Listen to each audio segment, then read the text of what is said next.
There is a question that every person eventually has to face. Not today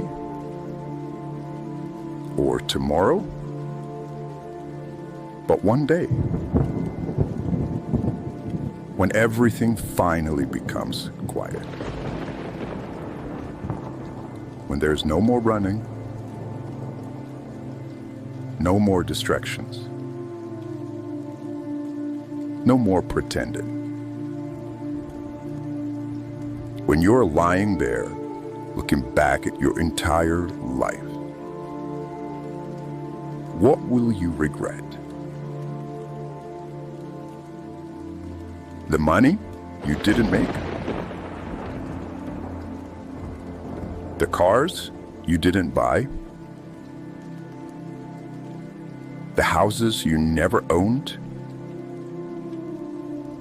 Or the status you never achieved? Or something much deeper? Something that has nothing to do with the world around you.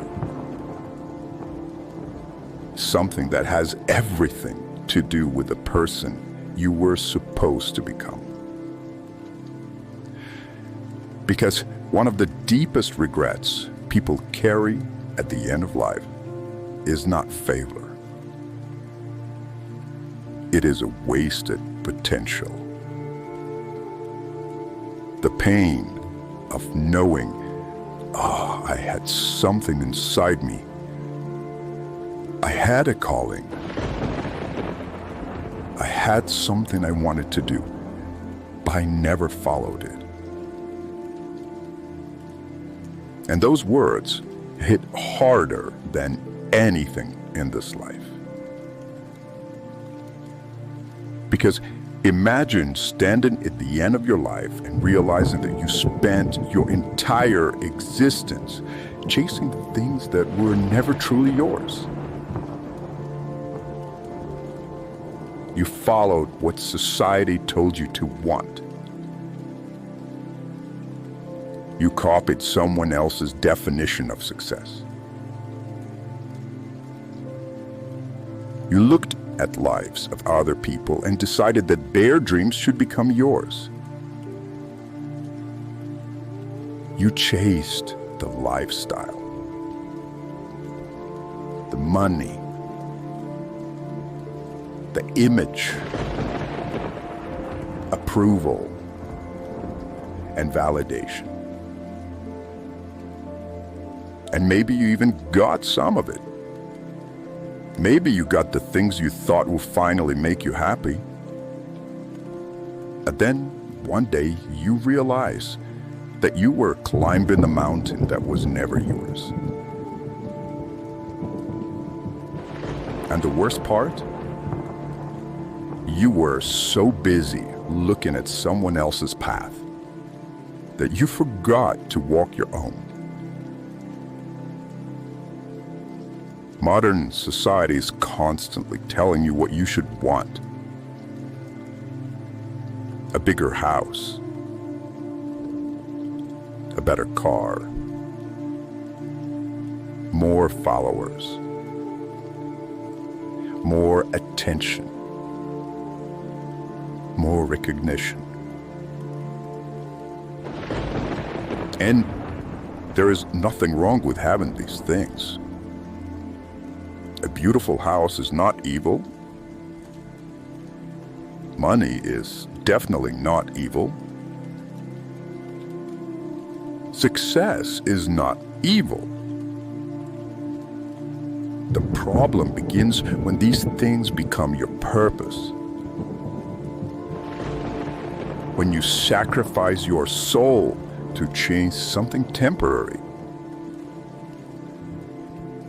Because when you face death, suddenly everything becomes clear. That's when you understand that you cannot take your possessions with you. The expensive car stays behind. The money stays behind. The image stays behind, but one thing remains: the person you became, the life you lived,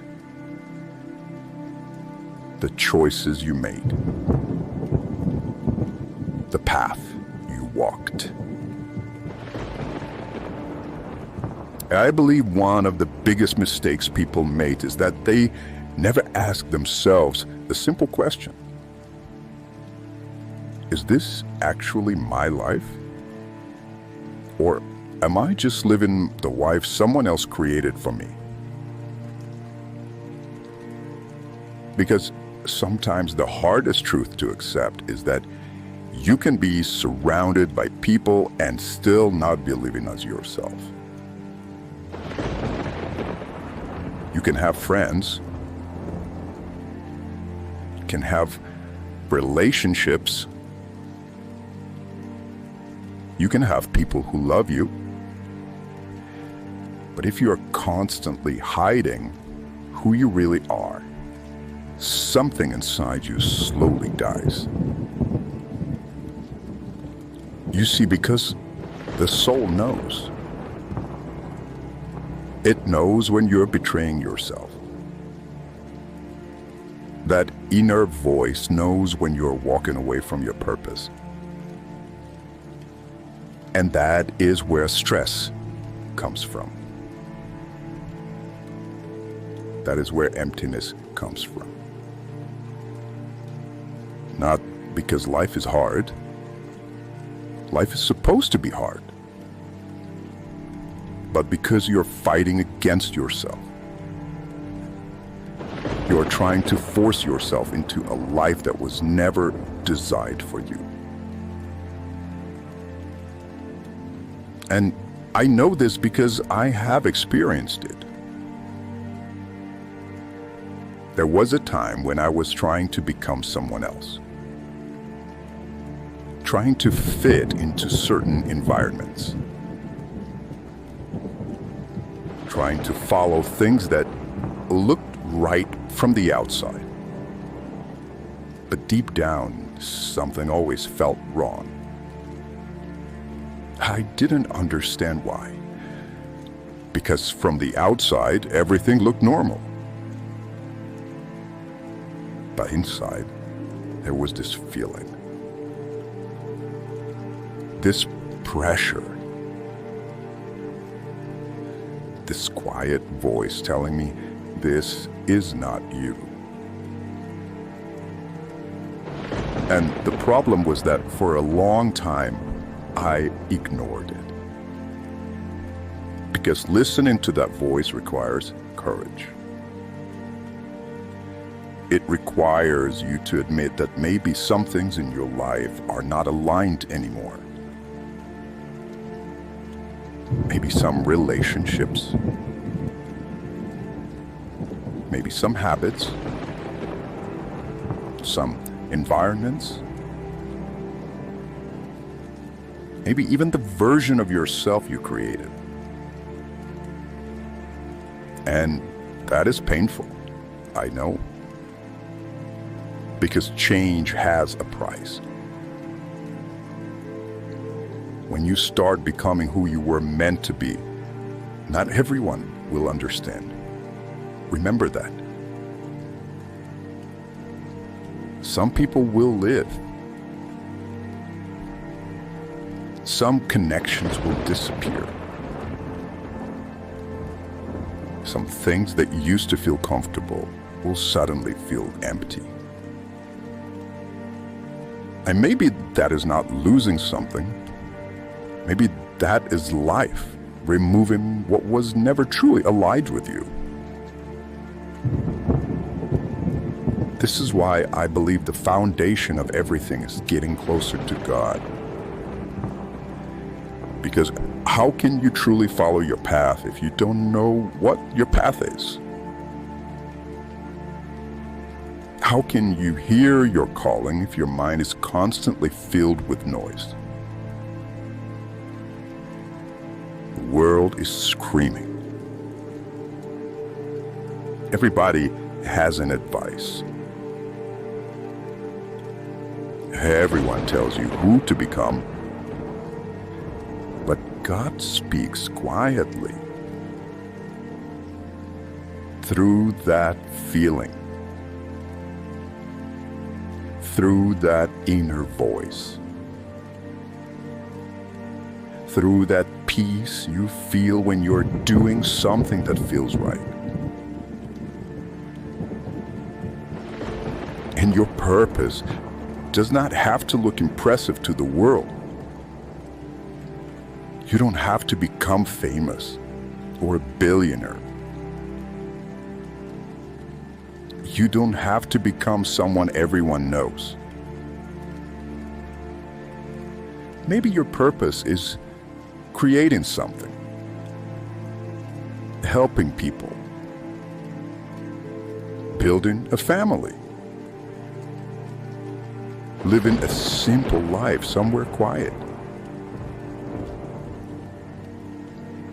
Maybe you're meant to be a baker in a small village. Nothing wrong with that. And that is enough, actually. Because the question is not, does the world think my life is impressive? The question is, am I living the life I was meant to live? And here's the beautiful part. It doesn't matter how much time you wasted. It does not matter how far you went in the wrong direction. Because the moment you reconnect with yourself, the moment you start listening again, the moment you start walking toward your purpose, everything can change. Your path is not your enemy. Your past was part of the journey. The mistakes, the failures, the wrong decisions, they all shaped you. They taught you and brought you here. The goal is not to hate your past. It's to understand it, learn from it, and move forward. Because the biggest tragedy is not failing. It is never trying. It is reaching the end of your life and realizing, I was actually capable of more. I had something inside me. I was too afraid, too distracted, too focused on what everyone else wanted me to be. So don't wait until the end to discover who you are. Don't wait until life forces you to change. Start listening now. Start paying attention now. Because that voice inside you, that vision, that feeling, that calling, maybe it is there for a reason. Maybe it has been there your entire life, waiting for you to finally stop running and finally start walking toward it. Because the greatest regret is not that you didn't become someone else. The greatest regret is that you never became yourself.